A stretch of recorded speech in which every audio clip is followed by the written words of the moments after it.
ఇదేంటి అనుకుంటున్నారా అండి? ఇవి జాంకాయలు తీసుకుని దాన్ని మిక్సీ పట్టానండి. ఎందుకు అనుకుంటున్నారా? హల్వా చేద్దామని పెట్టానండి. మీకు కూడా చూపిద్దామనేసి వీడియో తీస్తున్నానండి. ఇలాగా బాగా పేస్ట్ లాగా పట్టుకోవాలి. మిక్సీ పట్టుకుని దీన్ని వడగొట్టుకోవాలి. పిక్కలు ఉంటాయి కదండి, ఆ పిక్కలు వచ్చేలా వడగొట్టుకోవాలి. ఇగో చూసారు కదండి, ఇలా తుక్కంతా తీసేసుకోవాలి. చూసారు కదా, ఇది ఇలా వస్తుంది. ఇది ఇలా ఉంది కదండి. దీంట్లోకి ఒక కప్పు కార్న్ఫ్లవర్ వేసుకుందాం. ఇది ఉండలు లేకుండా కలుపుకుందాం. చూసారు కదండి, ఇది ఇలా ఉండలు లేకుండా కలుపుకుని పక్కన పెట్టుకుందాం. కార్న్ఫ్లవర్ ఏ గిన్నెతో తీసుకున్నారో ఆ గిన్నెతో కప్పున్నర పంచదార వేద్దాం. అదే కప్పుతో 2 కప్పులు వాటర్ వేసుకుందాం.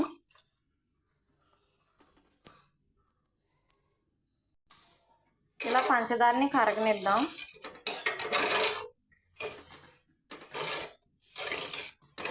మీ దగ్గర ఏమన్నా జీడిపప్పు కానీ ఏమన్నా కిస్మిస్లు కానీ ఉంటే అవి ముందు నేతిలో వేపుకుని పక్కకు పెట్టుకుని అప్పుడు ఇలా వేసుకోవాలి. నేనైతే ఏం వేయట్లేదు, మా పిల్లలు ఏం తినరు మాటండి, అందుకనేసి ఏం వేయట్లేదు. పాకం ఇలా మరుగుతున్నప్పుడు కొంచెం నిమ్మరసం వేసుకుందాం.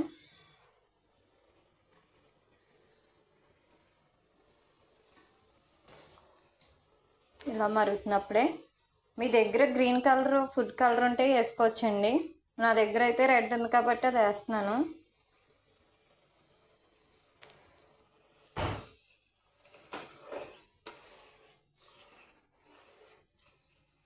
ఇలా ముందు జామకాయతో ఇలా కలిపి పెట్టుకున్న మిశ్రమం ఉంది కదండి, దీన్ని ఇందులో వేసుకుందాం. ఇది ఇలా వేసుకున్నాక కలుపుతూ ఉన్నాం. ఇది ఉండలు కట్టకుండా ఇలా కలుపుతూ ఉండాలండి. ఇలా దగ్గర పడేదాకా కలుపుతూ ఉండాలి. కొంచెం నెయ్యి వేసుకుందాం. మయమయంగా నెయ్యి వేసుకుంటూ ఉండాలండి దగ్గర పడేదాకా.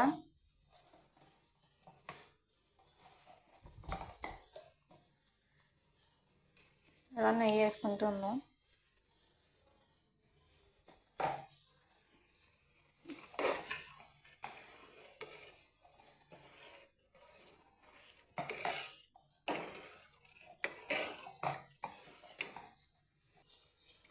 దగ్గర పడేదాకా ఇలా కలుపుతూ ఉండాలండి.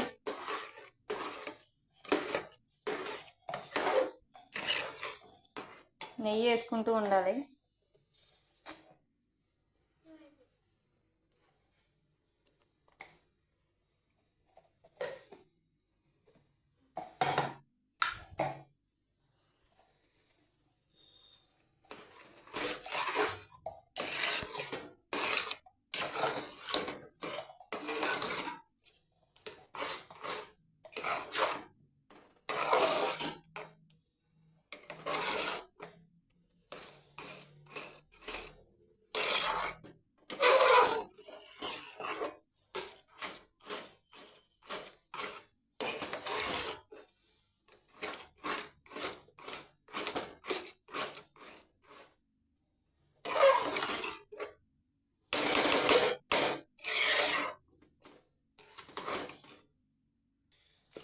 మీరు జీడిపప్పు గట్ట వేపుకుని ఉంటారు కదండి, అప్పుడు ఇలా అప్పుడు వేసుకుంటే బాగుంటుందండి.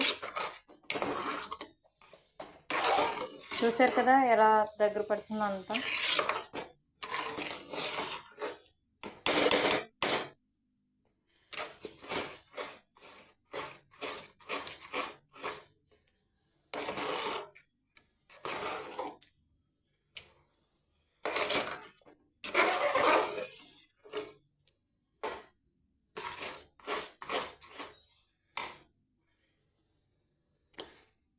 పెద్ద టైం ఏం తీసుకోదండి, ఇది తొందరగానే అయిపోతుంది.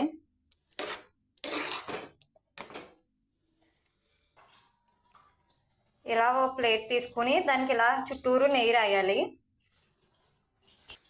ఇది ఫైనల్గా రెడీ అయిపోయిందండి. దీన్ని కంచానికి నెయ్యి రాసుకున్న కంచం ఉంది కదండి, దాంట్లో వేసుకుందాం. చూసారు కదండి, ఇదిగో ఇలా రెడీ అయిపోయింది. దీన్ని ఇలా తీసుకున్నాక కొంచెం నెయ్యి ఇలా పైన వేసుకుందాం. చల్లారనివ్వాలండి. చల్లారాక పీసులుగా కోసుకుంటే బాగా వస్తుంది. ఓకేనండి, మా వీడియోస్ మీకు నచ్చినట్టయితే లైక్ చేయండి, షేర్ చేయండి, సబ్స్క్రైబ్ కూడా చేసుకోండి. ఓకేనండి, బాయ్.